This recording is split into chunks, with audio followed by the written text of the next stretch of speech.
Hey everyone, this is Jason Chapman with MarineMax in Rogers, Minnesota. Today we're going to do a very brief walkthrough on a 2026 Sea Ray 320 Sundancer. So you can see here we have a large swim platform, and this swim step is hydraulic and goes down in the water. I have the seat open here. It's a great boat for entertainment with your friends and family on the lakes here in Minnesota, and nice starboard entryway into the boat here.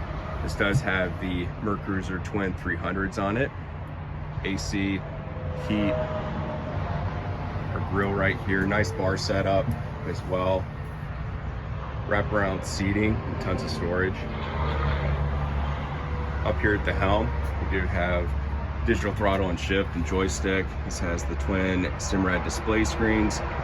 It's a great area to check out your chart plotting, engine diagnostics, all of your lighting and features of your boat. Very accessible at the helm.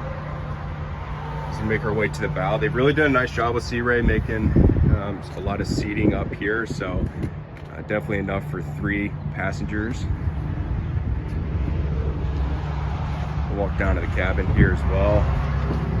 It's a great boat to overnight, camp out on. You have a forward V berth and also your wet head. And again, for 32 feet, lots of room to move about. And then facing aft, more sleeping area. Again, this is a 2026 Sea Ray 320 Sundancer located here at our store in Rogers. If you have any questions about this boat or anything else we have in stock, please give us a call or stop on by.